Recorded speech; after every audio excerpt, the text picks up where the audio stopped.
Welcome to the ShockCast. I'm John Little, your host for this hour, broadcasting on a nicely cool Taiwan evening on Saturday, February 16th, 2019. Please remember that this week's YouTube playlist is available in the playlist section of the Omega Shock YouTube channel, or in the description section below. And please read my book, Ezekiel's Fire. It's free on ezekielsfire.com, and it won't always be. We have a lot to talk about today. We will be covering human foolishness, why Taiwan is great, except for the food, signs of the last days, signs of the rise of the Antichrist system, a little bit about the Rothschilds, horrible censorship, homosexuality in the Roman Catholic Church, it's really bad, the foulest of sins among the Southern Baptists, the death of Walter Jones, one of the few good men in Congress, signs of economic doom, and then the horrible and horrifying murder of an Israeli girl. That's a lot to talk about, so let's get... Oh, and one more thing. The t-shirt that I'm wearing, it's from Matthew 11:28 in Chinese. Hopefully you can see the whole thing in the background to my right, but we'll see how that works out. Since I couldn't find a t-shirt that said that in Chinese, I had to design it myself. And you'll also notice the subtle and not so subtle changes to the environment of each and every video that I've been doing this year. I'm still trying to get the setup right, but we're getting there. Okay, enough said, let's get started. None so blind as those. The reason why the world is in such and so much trouble is that we've been living in a fantasy world of our own design. And this fantasy unravels, and as it unravels, we clutch at it more and more fiercely. Unfortunately for the fantasy clutchers, the fabric has already torn, and reality is becoming visible. The only question is, will our fantasies die fast enough to deal with reality? Or will our fantasies persist for long enough for reality to destroy us? I suspect that these lies have been handcrafted to defeat us and hasten our day of reckoning. There is a profound saying that goes like this, quote, "There are none so blind as those who will not see." It's from John Haywood in 1546. I'm afraid that this quote describes our society all too well. Good is bad, evil is righteous, honesty is deceitful, lies are truth, war is peace, and peacefulness is aggression. Our society has taken the world and turned it upside down, and we have chosen to remake reality to reflect our basest desires. And we have remade God into our own image.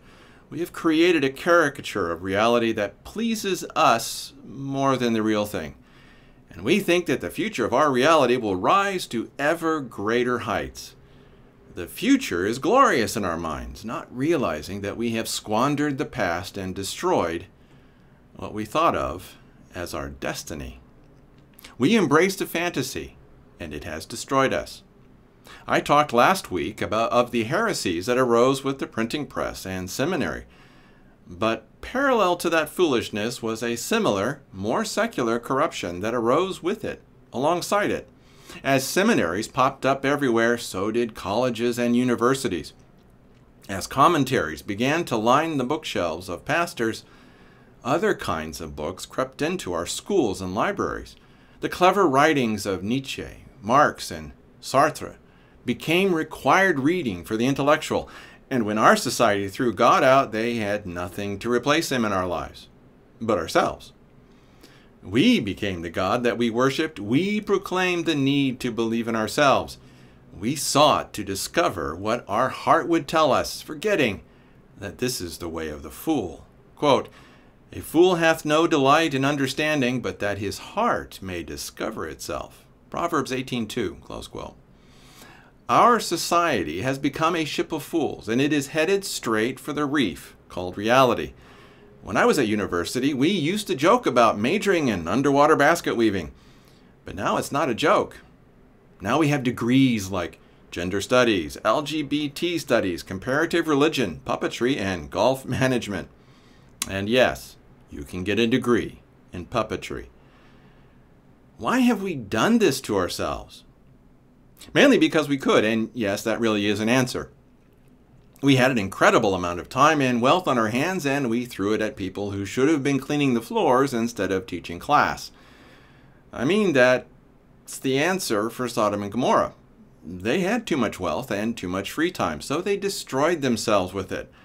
And part of the way that we destroyed ourselves is by turning ourselves blind. Remember the brouhaha over global warming? Yeah, it's still around, but I bet that it's going to die real soon. Of course, it should have died a long time ago, but a good lie with enough money behind it takes longer to die than you would think. But I'm still mystified by its persistence. The same goes for a bunch of other things like this transgender foolishness, the hordes of migrants flowing over U.S. and European borders, and the rise of socialism. Mentioning any disagreement over these ideas and you could find yourself in jail in some countries. Think of the host of horrible events that we have accepted and embraced. Abortion, sex without consequences, pornography, 9/11, the invasion of Iraq, heroin from Afghanistan, the destruction of Libya, the supply lines from Turkey to ISIS, the theft and lies by the Clintons, the national debt, the protected status of Islam. I could go on, but I won't. We would be here all day if I listed every horrifying evil that we have accepted as good. The point is that we've built this fantasy world based on lie after lie after lie. And it has been so woven deeply into the fabric of Western society that we have no hope of unraveling it all and getting back to an authentic view of reality. Worse, we sit at the doorstep of judgment. We're at the exact same place where Israel stood before it was destroyed. And poor Jeremiah was the prophet who had to watch it all fall apart. He was the one who was given the job of pointing out the lies, knowing that Israel would not hear. God told the prophet Jeremiah to say this, quote, "Declare this in the house of Jacob and publish it in Judah, saying, Hear now this, O foolish people, and without understanding, which have eyes, and see not, which have ears, and hear not. Fear ye not me, saith the Lord? Will ye not tremble at my presence, which have placed the sand for a bound of the sea by a perpetual decree, that it cannot pass it? And though the waves thereof toss themselves, yet can they not prevail. Though they roar, yet can they not pass over it. But this people hath a revolting and rebellious heart. They are revolted and gone. Neither say they in their heart, Let us now fear the Lord our God, that giveth rain, both the former and the latter in his season. He reserveth unto us the appointed weeks of the harvest. Your iniquities have turned away these things, and your sins have withholden good things from you." Jeremiah 5:20-25. I was going to just quote verse 21, but I realized that it described us all too well, that whole passage. We have forsaken the fear of God. We have changed him into that kindly old man upstairs who wrings his hands at our awful sin and wouldn't harm a fly. We have lost our fear of God. Because of that, we have sinned and sinned and sinned and sinned some more. And therefore, God has withheld good things from us. Please beware the bad things that are coming. Now we get to the news and analysis from this past week. However, before going on, take a moment to click the subscribe button below and hit that bell to be notified when the next ShockCast happens.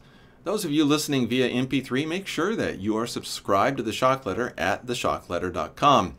The ShockCast is just a fraction of what is in the Shock Letter that goes out every Friday for absolutely free. And unsubscribing is easy, and I would never share your email ever. Again, read my book, Ezekiel's Fire. It's free for now because it might save your life. And you can find it again at ezekielsfire.com. Please read that book. I want you to survive what is coming. Now let's get back to the news and analysis. And now we pick up the thread of our topic, continuing with our absurd stupidity. I don't enjoy talking about how stupid we are. I honestly like to think of myself as smart, and you, especially you, as smart too. But it's not safe to think of yourself as smart when you're not. And here's more proof that we are not as smart as we think we are. The first one is Homo credulus from International Man. For those of you who don't know, credulous means gullible. And credulous is the way we write it, is the anglicized version of the Latin word credulus or whatever. And the writer of this piece emphasizes the utter and complete gullibility of mankind. How utterly stupid we are. And our stupidity has been harnessed by those who are corrupt. Evil men and women have taken this talent for stupidity and used it to murder billions, steal trillions, and enslave the world. Why do you think that God commands us to not alter a single word of His Bible? Because we're stupid. And I'm sorry, I must laugh because I include myself here. I can't tell you how many times I've pointed out portions of the Bible to people who are preaching heresy. They don't care. They love their delusion. They love their lies. They make them feel good, and the alternative would cause them to be ostracized from their friends and fellow church members. Please, stop believing in lies. I know that most of you don't follow lies, since the truth would have chased you away a long time ago. But your neighbors, your fellow members of your church, all of them willingly embrace lies. All of them. I would love to say not all, but there are so few who embrace reality that honesty compels me to continue to say all. Worse, you and I have had to pay a heavy price for demanding that people speak and believe the truth. No one wants the truth, so they do everything that they can to chase after the lie. I had quite a few people unsubscribe after I mentioned that our seminaries, as I call cemeteries, are a huge source of lies and corruption. They couldn't take the truth, so they left. People, if the Bible doesn't say something, you do not have permission from God to say that it's the truth. And saying that something is truth when God doesn't is a sin. If you are a pre-tribber, you are sinning before God because you claim that something is true when it is not in the Bible. You're not going to hell for it, but it's still a sin. If you are an amillennialist or post-millennialist, you are destined for hell because you have taken away the words of God. You have ripped out chapter 20 from Revelation. And God said at the end of Revelation that you would burn in hell for that. So stop doing that. If you speak against the coming salvation of Israel, you have sinned against God. If you, sorry, little Chinese air there. If you believe that sprinkling is baptism, you have sinned against God. And I have to stop there before I go on a rant about all the other stupid evils that Christians have turned towards. There are good Christians who have not embraced lies, but there are so few of us that I am truly disheartened. I'm amazed at our love for lies. When Paul spoke of a great falling away, he wasn't kidding. Please, everyone, stop being gullible and stupid. You've got to stop this, and you need to do it now. This next one is very secular, and it's titled, Why I Satirize Alexandria Ocasio-Cortez from the Sad Truth. It's a YouTube video, and of course I love to call Ocasio-Cortez as Occasional Cortex. Whenever someone mentions the Dunning-Kruger effect, my ears perk up, and Professor Dunning was the guy who taught God Sod, the guy who was speaking in that video. Our world is horribly afflicted by the Dunning-Kruger effect. It's terrible, so terrible that I'll give you the definition. Are you sitting down? No? I'll wait. Okay, here it is. Drum roll, please. Quote, in the field of psychology, the Dunning-Kruger effect is a cognitive bias in which people of low ability have an illusion of superiority and mistakenly assess their cognitive ability as greater than it is. The cognitive bias of illusory or an illusion of superiority comes from the inability of low ability people to recognize their lack of ability. Without the self-awareness of, they use these strange words, metacognition, basically self-awareness, low ability people cannot objectively evaluate their competence or incompetence. As described by social psychologists David Dunning and Justin Kruger, the cognitive bias of the illusion of superiority results from an internal illusion in people of low ability and from an external misperception in people of high ability. That is, the miscalibration of the incompetent stems from an error about the self, whereas the miscalibration of the highly competent stems from an error about others. It's a Wikipedia article, and it could have been written better. We'll get to Wikipedia later. Okay, that was written by someone who might be suffering a little bit of the Dunning-Kruger effect himself, so let's put it in better terms, my terms. Some people are so stupid, they think that they're smart. Some people are so smart that they think that they're stupid. There, see? Wasn't that better? Much better. So if you know that you're stupid, you're probably smart. If you think that you're smart, well, just don't tell anyone. Keep it a secret. Me? I know I'm stupid, and I'm enjoying it. Okay, moving on to the next one. Now, we do have a rather limited answer to stupidity, but I'll take any limited answer that I can. And it's titled, Actually, Econ 101 is Incredibly Important. Reality has a way of fixing the problem of stupidity, usually by killing off those who are stupid.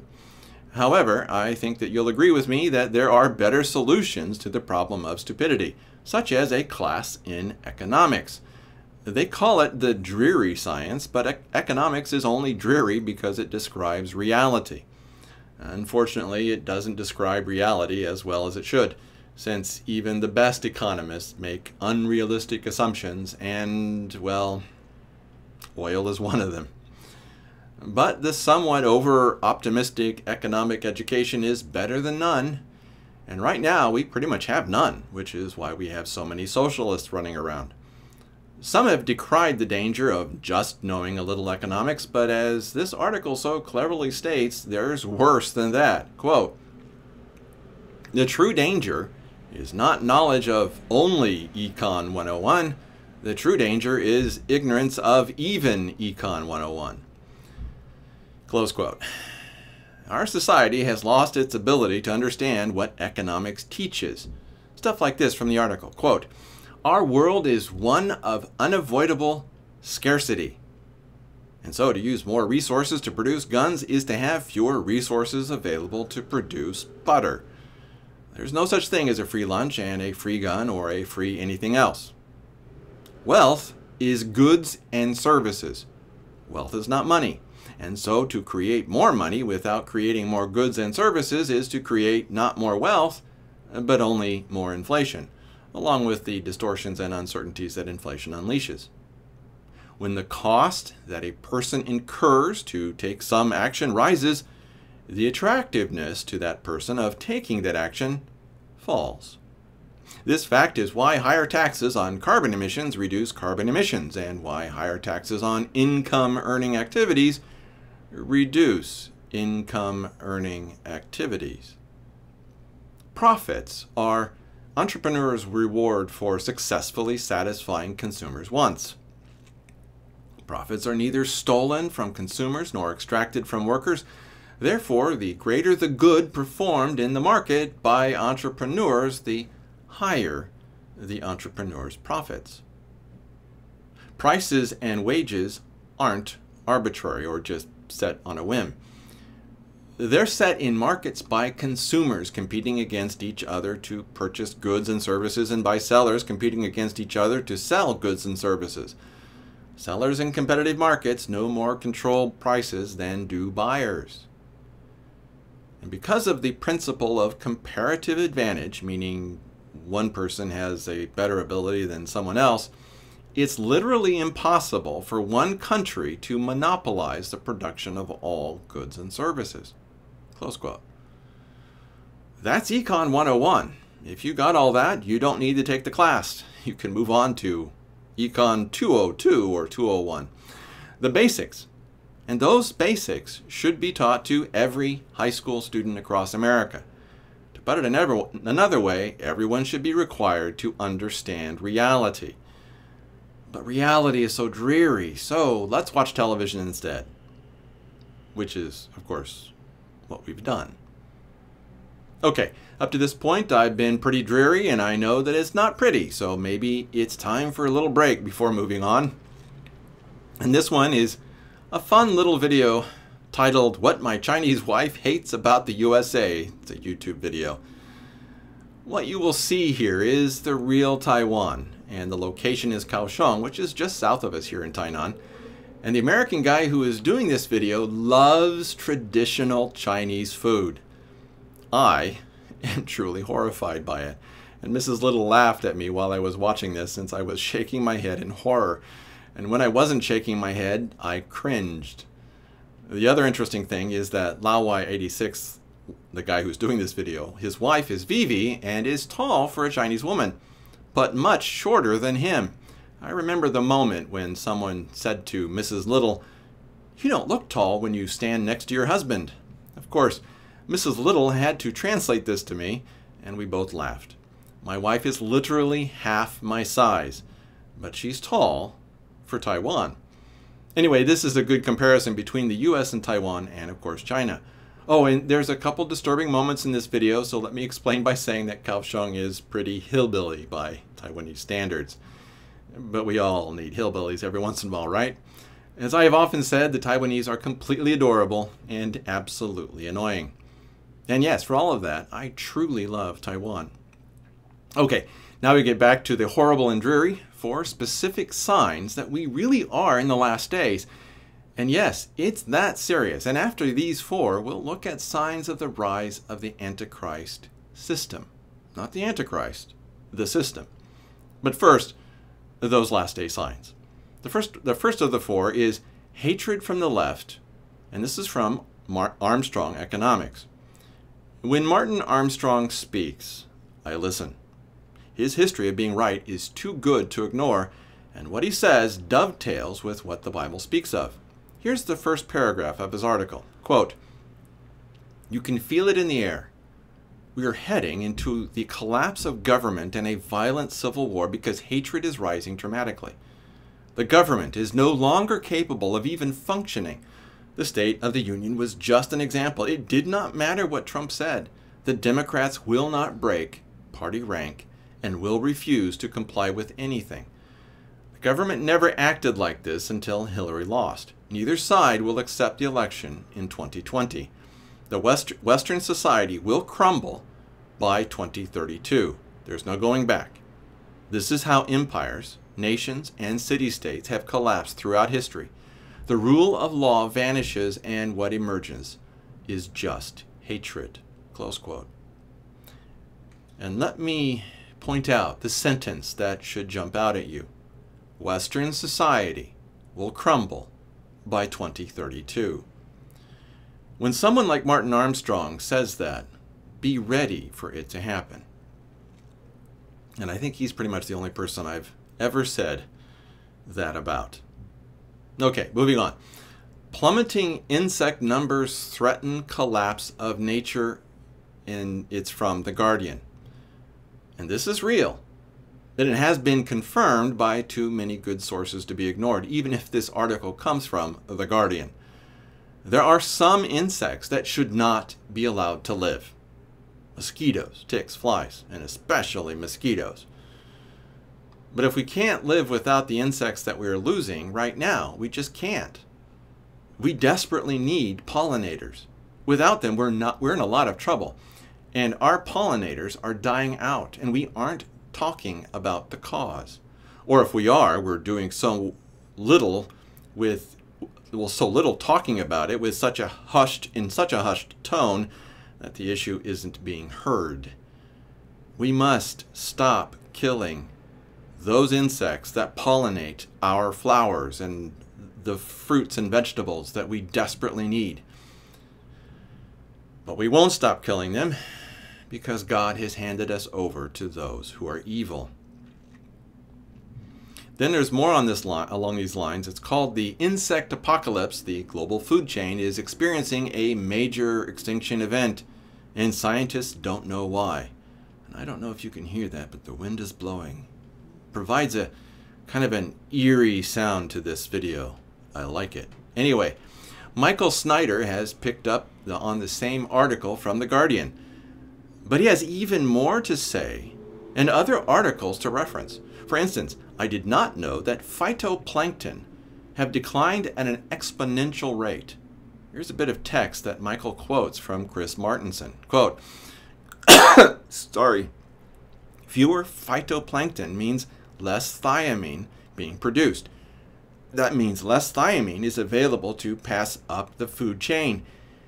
Next thing you know, there is a 70% decline in seabird populations. This is something I've noticed directly and commented on during my annual pilgrimages to the northern Maine coast over the past 30 years, where seagulls used to be extremely common and now practically gone. Seagulls.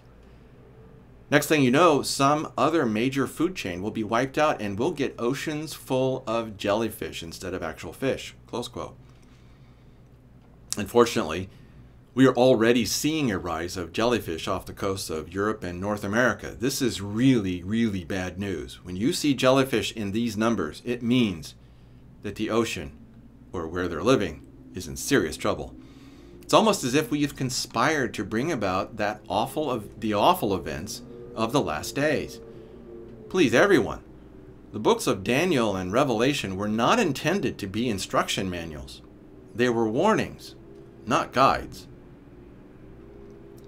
And then this fourth sign just makes me shake my head. Quote, it's titled, Vision 2030 Towards a New Saudi Arabia or No Saudi Arabia. It's from orientalreview.org.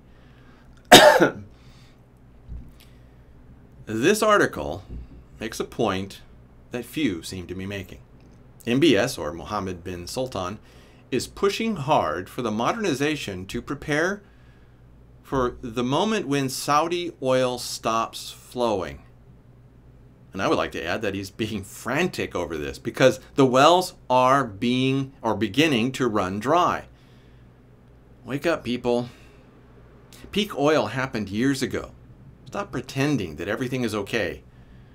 That's how you die. Now, here are 4 signs of the rise of the Antichrist system.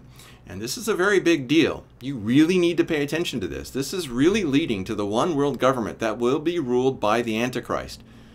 So pay attention to this and know you can't stop it.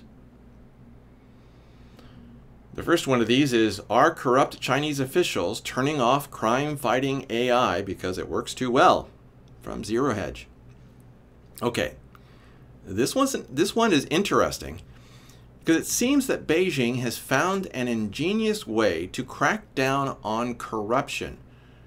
They're using AI to catch corrupt officials, and corrupt officials are pushing back. Here's a quote.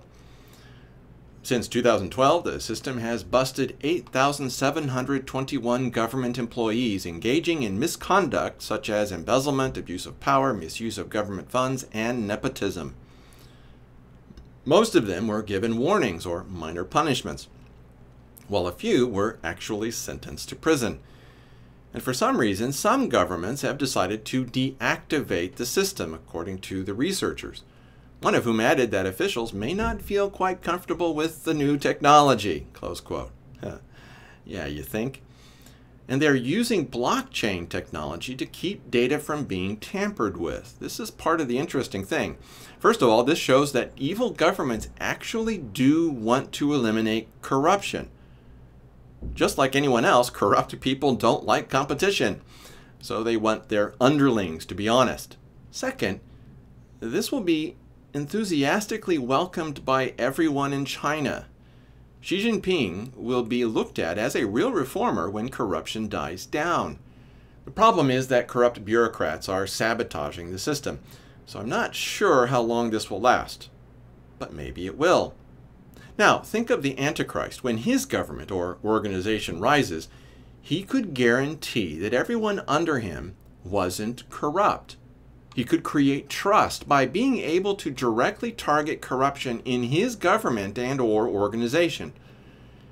Artificial intelligence coupled with blockchain and applied universally would create a tremendous amount of trust. Keep watching China, kids. The Antichrist system is being tested there. This next one is about IBM's AI loses to a human debater, but still is persuasive technology. It's from CNET. Do you want to see Antichrist technology at work? Well, read this article. We're not quite there yet, but we're almost there. And this machine did incredibly well, even though it lost.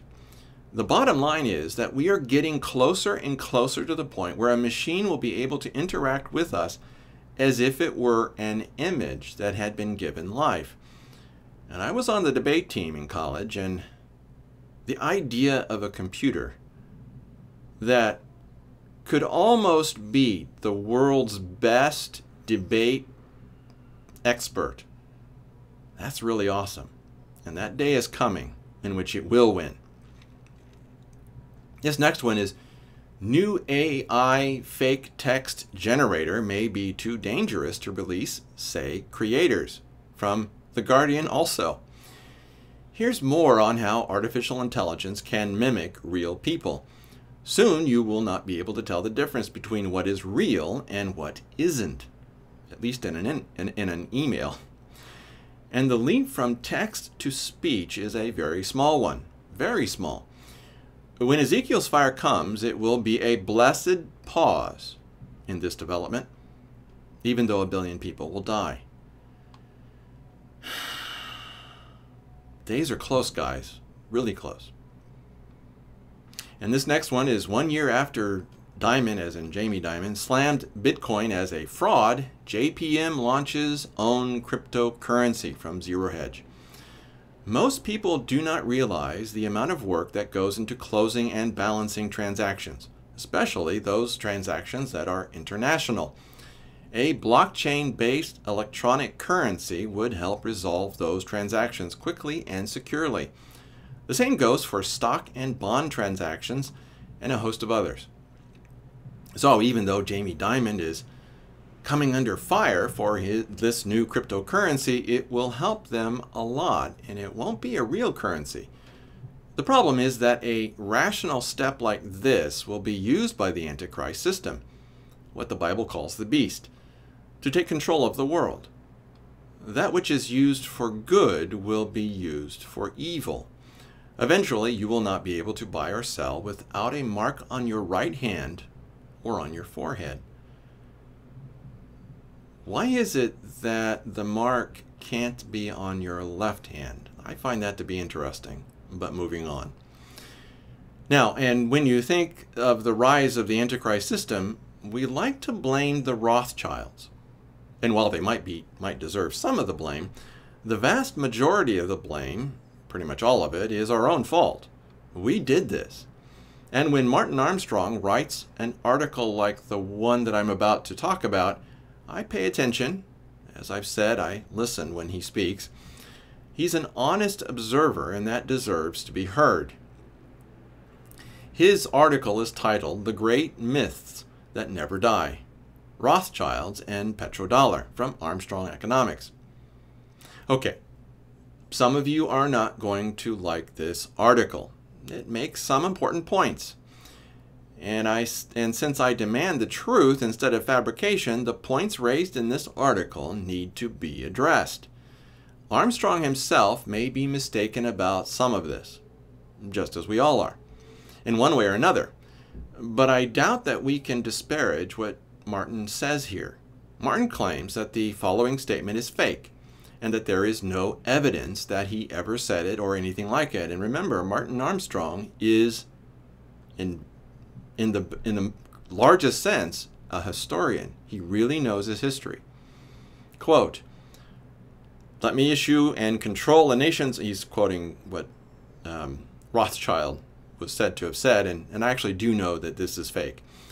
"Let me issue and control the nation's money, and I care not who writes the laws." And Martin provides the following to back up his claims. The reason why this quote is fake is rather clear. The U.S. did not begin to issue paper money until 1861, nearly 50 years after his death. It wasn't until 1921 when the Bank of England gained a legal monopoly on the issue of banknotes in England and Wales. The entire authority to issue banknotes started with the Bank Charter Act of 1844, when the ability of other banks to issue notes was restricted. The first banknotes were originally handwritten and were merely like checks. It was not until 1725 when cashiers had to sign each note and make them payable to someone. Actually, printed banknotes at the Bank of England began in 1855, which was about 40 years after Meyer Amschel Rothschild was dead.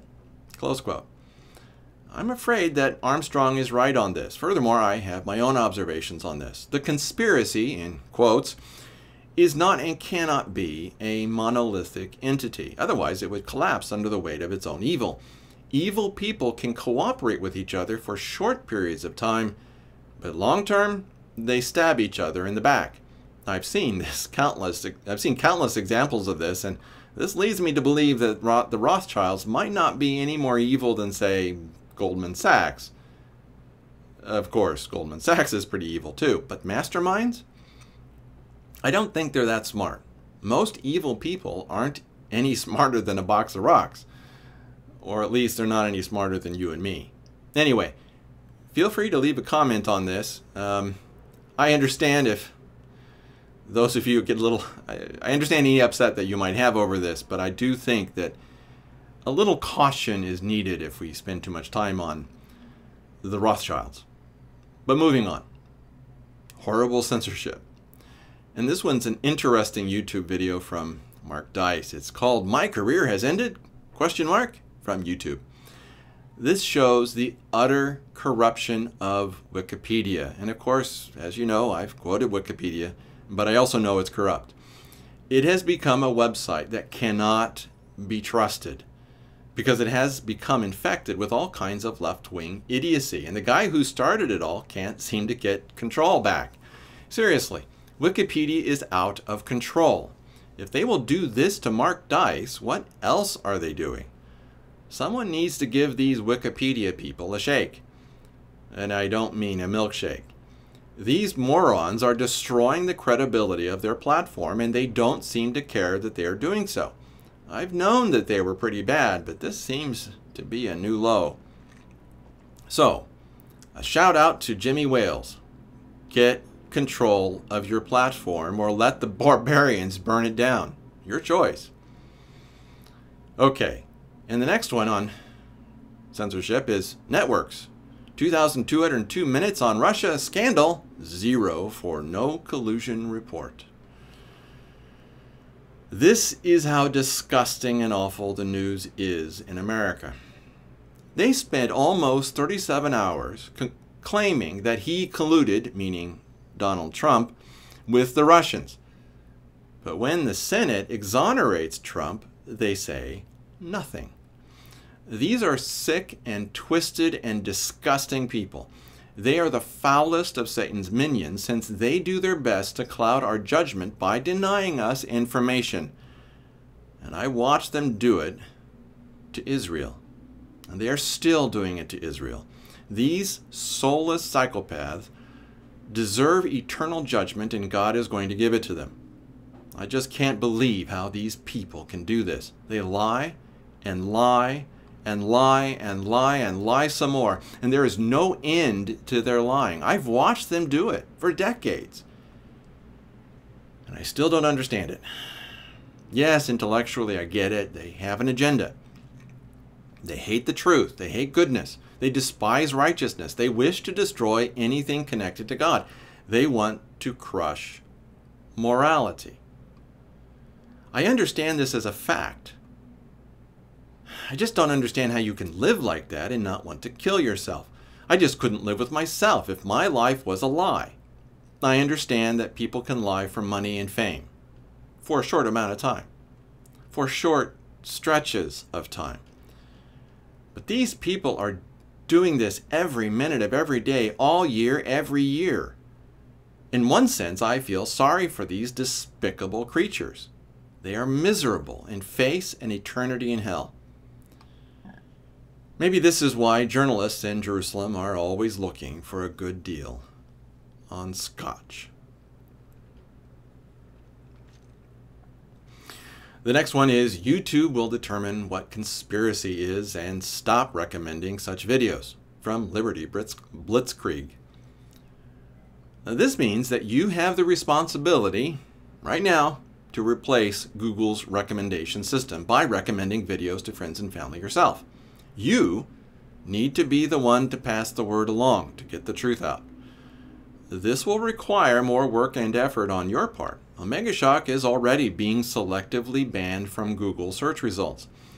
So this means that you need to step into the gap and defeat this censorship. And yes, I literally mean that. There are articles that I have written that you cannot find on Google.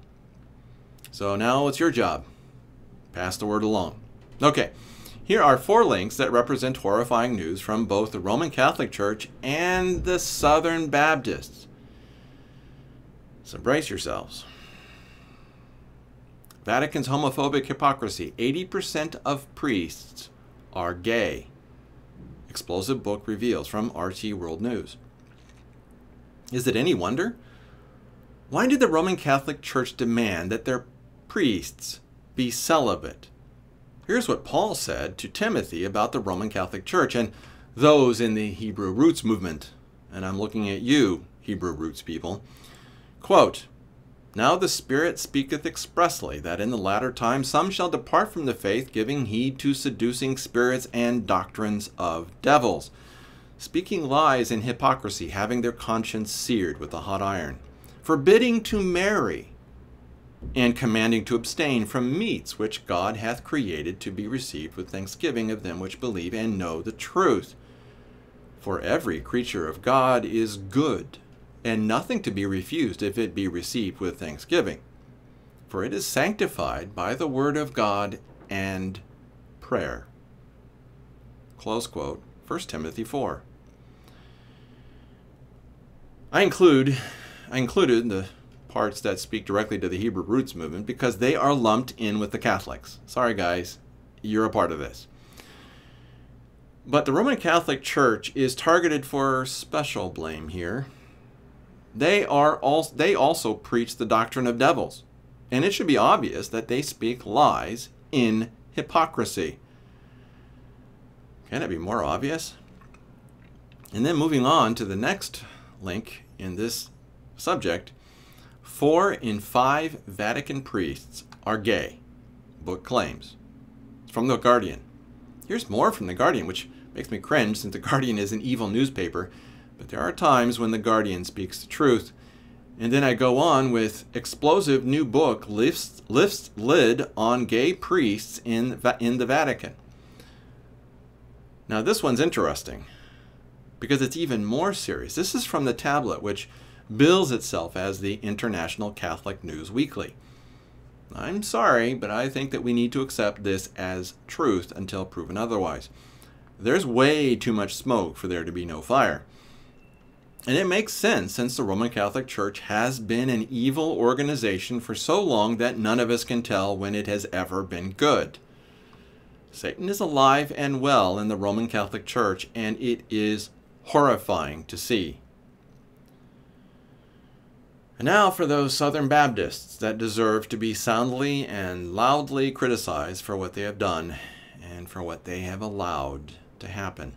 It's titled, 20 Years, 700 Victims, Southern Baptist Sexual Abuse Spreads as Leaders Resist Reforms, Houston Chronicle. The Southern Baptists too? Yeah, them too. Not all of them, but far too many. I was actually at the convention in Indianapolis that they're talking about as a volunteer, and I had not known that this woman was presenting her case. Again, the problem is that the seminaries have taught that pastors are the leader and should never be allowed to be criticized. And that kind of holier-than-thou attitude is exactly why we are suffering so many problems like this. Yes, the Bible says that an elder should be accused by 2 or more witnesses. But when he is accused and found to be guilty, he must be punished, and punished publicly in front of the whole congregation.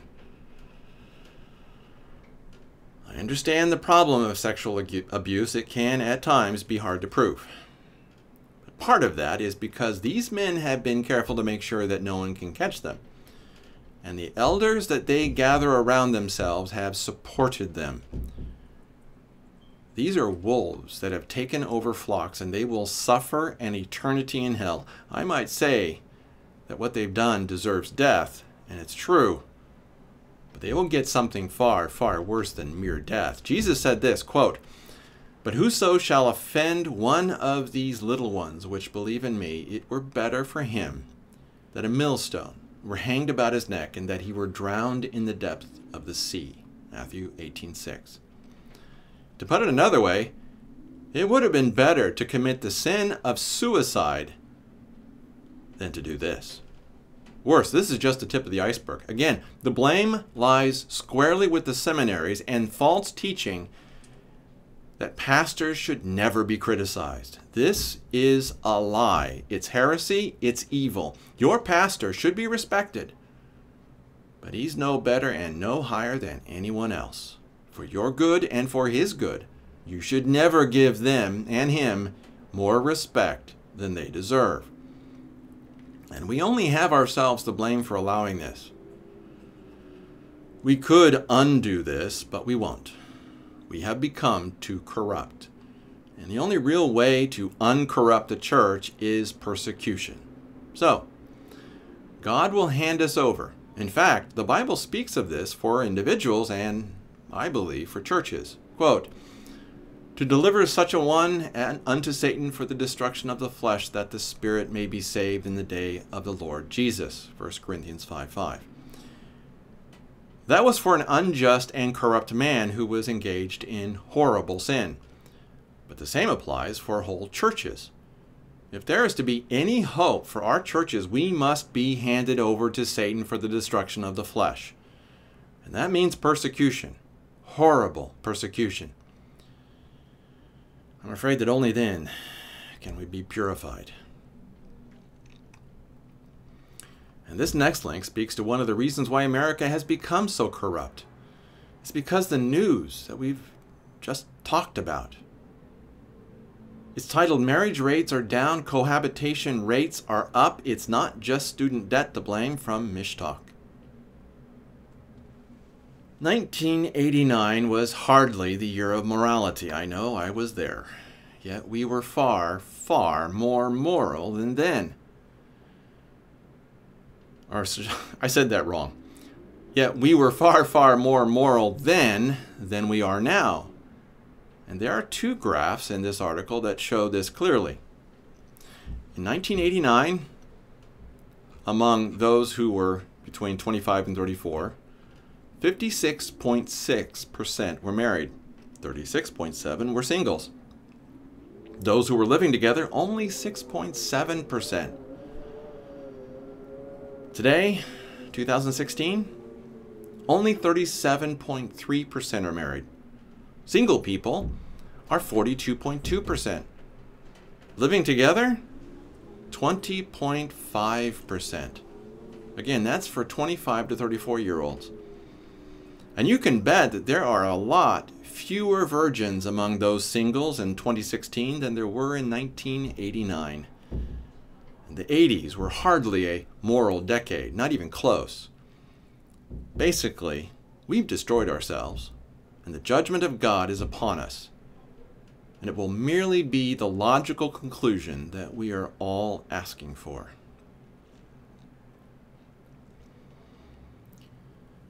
Now for another bit of sad news. A good man died on Sunday, and I didn't know that he was so honest with such integrity. I'm sorry that I didn't know, but it is to be expected when the enemies of truth control the means of discovering truth. The first link is titled, "Walter Jones, Congressman Behind Freedom Fries, Who Turned Anti-War Firebrand, Dies at 76," from Zero Hedge. When he realized that his own government was lying to him, he turned against war. I'm glad that he had the integrity to call out George Bush for being the liar that he is. And then this next one, again from Martin Armstrong. Walter Jones, an important politician who was one of the good guys. When Martin Armstrong writes something like this, again, as I always say, I pay attention. And it appears that America has lost one of the very few honest politicians, and I am so sorry. Here's a quote from Martin's article. Quote, Jones voted against Obamacare, the bailouts of the big banks, Wall Street and Detroit. He voted against cap and trade and TARP and the trillion-dollar stimulus package. Boehner was furious with Jones, to say the least, and personally launched a battle to remove him from Congress. Jones voted against every increase in the debt ceiling in 10 years and refused to vote for any U.S. budget not in balance. Walter Jones came to believe that voting to send Americans to fight and die in Iraq was the worst mistake of his career. Jones spent hours each weekend writing personal letters to every family that lost a son or daughter in a war he believed he had wrongly supported. And he was resolved to oppose every idiotic war in which the country was being manipulated. Jones first supported the Iraq War in 2003, but was deeply bothered at the human cost of life. He was also one of President Donald Trump's most outspoken critics within the GOP. But this was not because of party politics. Jones followed his beliefs in right and wrong. He had been deeply offended by the Iraq War. He admitted that he had supported the 2002 congressional resolution that gave President George W. Bush the authority to wage the war in Iraq following 9/11. As Jones told the Associated Press in 2017, attending the funeral of a Marine in his district is what opened his eyes and his heart in 2003. He said, I will never forget my mistake because people died because of my mistake. I bought into believing that President Bush didn't really want to go to war. That's how naive I was at the time. I could have voted no, and I didn't. Close quote. And another mark in favor of Walter Jones is that John Boehner hated him. And anyone that John Boehner hates is probably good. I bless the memory of Walter Jones, and I truly hope that there are more like him. It's a faint hope, but it's one that I'm going to cling to. I'm just sorry that he needed to die for me to learn about how good a man he was. And then we move on to corruption, or I should say I would love to move on to corruption and the military takeover to solve it. I wanted to talk about all the corruption that I saw this week, but unfortunately there's a limit to how much I can talk about. But you can find all of it in the corruption section of Friday's article. It is full of some really awful stuff. America, the country of my birth and my citizenship, is horribly corrupt, and I can hardly believe it. It's as if we've decided to become a third world country. But if you are a longtime reader or listener, you already know this already, so let's move on. The next 8 links are important. They talk about stuff that you must know. So please pay special attention to what I'm about to say. This is bad news, and you need to hear it. The first one, and these are all fairly short, Class 8 heavy truck orders crash 68% in January from Zero Hedge. This is a big ouch. It's always possible that there are other reasons for this, but you should always pay attention when data like this pops up. Remember, trucks transport our goods and services. Hopefully not too many services. Our goods, the things we buy. When truck orders crash 68%, it's a bad sign. And then the next one is alongside it. Ocean shipping rates plunge. End of globalization? ? From dollarcollapse.com. You might remember when I sounded the alarm over the Baltic Dry Index, the BDI, in 2015 and 16. Well, we came perilously close to collapse around that time, and a lot of ships were sent to the breakers, i.e. the scrapyards, during that time. So all of the fat has already been cut out of these shipping companies. So with the BDI, the Baltic Dry Index, crashing like this, we are in for truly horrendous trouble. Bad does not begin to describe what we are in for. And then, billionaires panicking over this debt trifecta hitting all-time highs. U.S. national debt, corporate debt, and personal debt are all at fantastic levels. It has never been this high ever, and it's going to just keep going higher until it stops. And it will hurt a lot when it does stop. And this next one is wealth concentration near levels last seen during the Roaring '20s. Study finds, the Seattle Times. Remember, when did the Great Depression start, and what was it that really kicked it off? Yeah, the big crash of 1929. This is just one more comparison to the Great Depression. Loose morals, wealth concentration. That was the 20s. And we've already had our version of that stupid decade. Next comes the crash. And then this one, it's really pretty much just the title. Recession alert. Treasury receipts turn negative for the first time since the Trump election, from Zero Hedge. And when they say Treasury receipts, they're talking about the amount of money that comes in via taxes. And then this one, a record number of Americans are 90 days behind on their car payments. These are scary numbers. Quote, more than 7 million Americans are at least 90 days behind on their auto loans, according to the New York Fed. That's higher than the peak in 2010, as the country was still reeling from the devastating financial crisis. The number of distressed borrowers suggests that not all Americans have benefited from the strong labor market and warrants continued monitoring and analysis of this sector, Fed economists say. Since 2010? Are you kidding me? Guys, we are in a horrendous amount of trouble. And then we move on to the next one. It's from Of Two Minds by Charles Hugh Smith. We're all overdue for a sell everything, no Fed rescue recession. Here are the last two paragraphs of this article. Quote, the instabilities and imbalances of economies can be papered over with debt for a time. But debt and financialization tricks don't actually fix what's broken. They make the problems worse. Welcome to the recession of 2019 to 2021, when central bank policies are finally revealed as the source of half our problems, rather than the solution. We're way overdue for a sell-everything recession, one that the Fed will only make worse by pursuing its usual policies of lowering interest rates and goosing easy money. The structural problems are now acute, and giving more free money to financiers and politically powerful corporations, say that 3 times fast, isn't going to fix what's broken in the U.S. economy.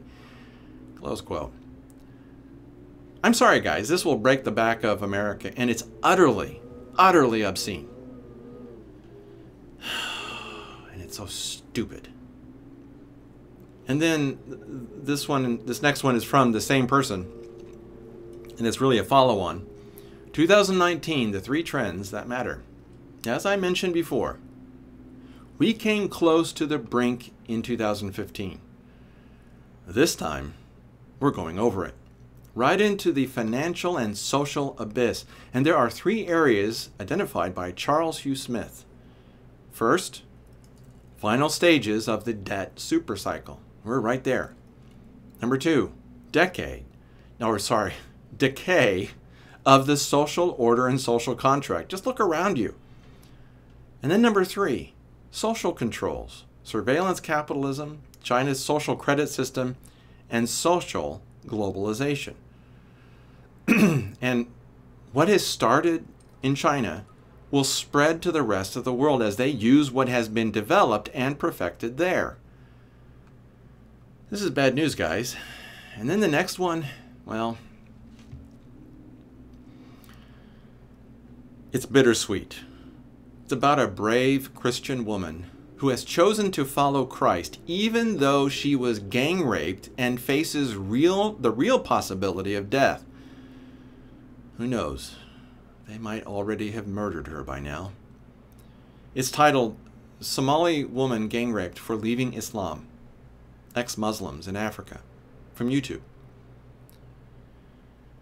Please pray for this poor defenseless woman who was gang raped by Muslim men.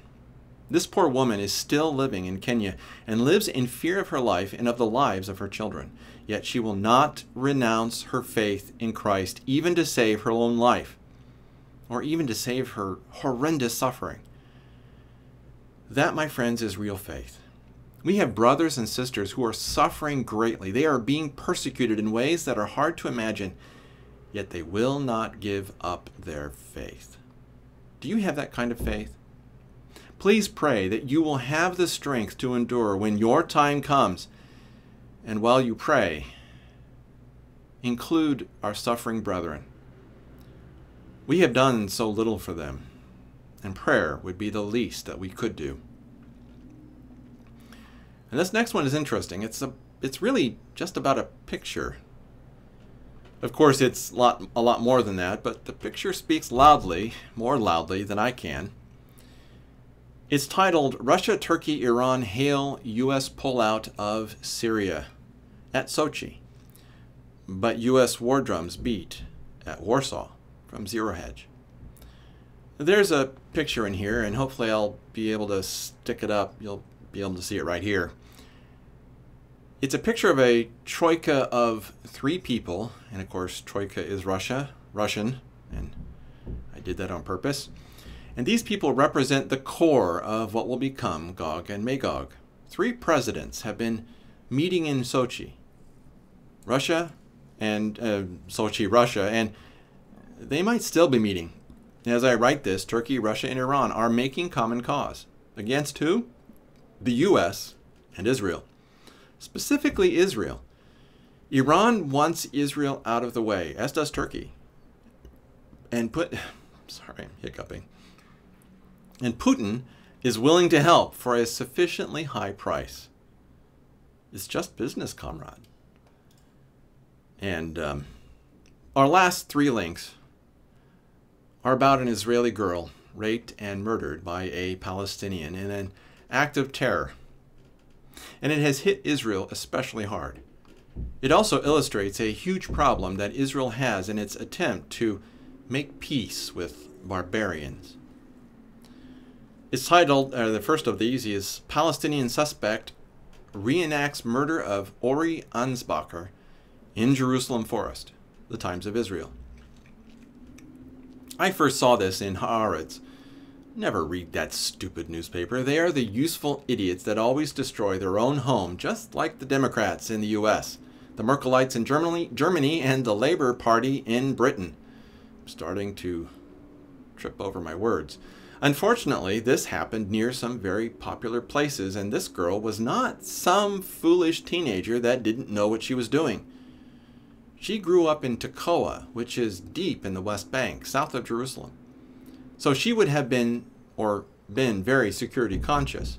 So either conditions in Jerusalem have gotten worse, or security has gotten sloppy, or both. I used to live in this area and have been near the site where she was raped and murdered many times. And my neighborhood of Gilo was shot at for a year during the Second Intifada that was started by that stupid moron Yasser Arafat, and praise God he's dead. The question in my mind is whether this is a sign that Palestinian society is ready to start causing trouble again. My hope is that this is just another Palestinian dirtbag who saw a chance to rape and murder a girl.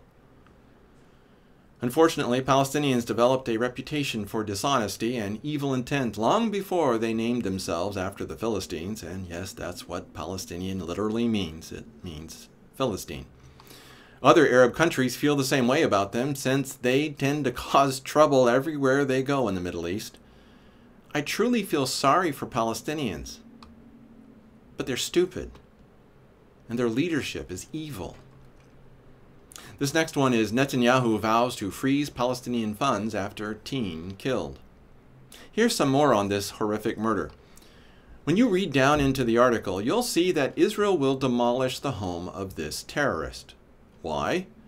Well, they didn't start doing that until the Palestinians started giving a lot of money to the families of terrorists.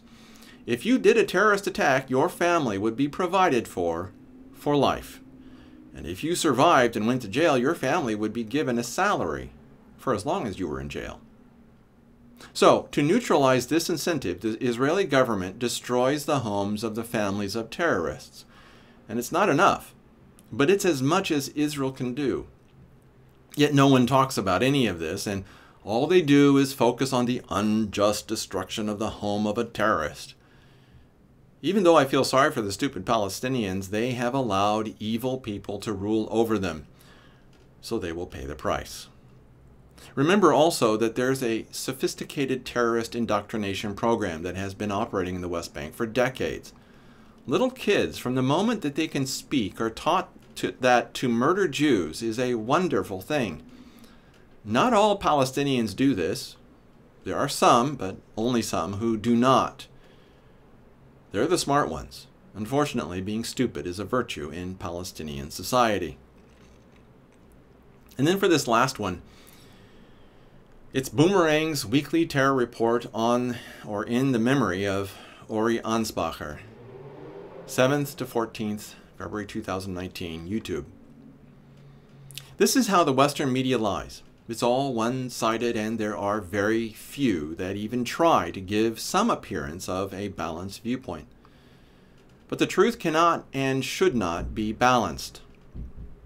The Palestinians are committing the worst kinds of evil in this world, even to themselves. And the Israelis are behaving with admirable restraint. The mainstream media has blood on its hands, and the only way to wash it off is to unequivocally support Israel and admit the evil that they have done. Guys, the blood doesn't wash off. And you will pay for eternity for that. Anyway, well, that's it for this week's ShockCast. I really hope that you'll be ready for what is coming. A prudent man foreseeth the evil and hideth himself. But the simple pass on and are punished. Proverbs 22:3. Again, make sure that you are subscribed to the Shock Letter at theshockletter.com. For those of you on YouTube, hit that subscribe button and click the bell to get notifications. And if you like this video, give it a thumbs up. All of that helps you and me get the message out. And check out the boxes at the end of this video. Those links will take you to other ShockCasts, a link to subscribe to the ShockCast, as well as a link to the playlist of the important videos of this past week. And don't forget my book, Ezekiel's Fire, at ezekielsfire.com. You need to read that book, and it's free for now. And so allow me to close with this blessing from Numbers 6:24-26. Yevarechecha Yehovah vishmerecha. Ya'er Yehovah panav elecha vichuneka. Yisa Yehovah panav elecha v'yasem lecha shalom. The Lord bless thee and keep thee. The Lord make his face shine upon thee and be gracious unto thee. The Lord lift up his countenance upon thee and give thee peace. Numbers 6:24-26. I pray that your pastor will give you the words that you need to hear to help you walk the path that God has called for you to follow. And Lord willing, we will see each other next week.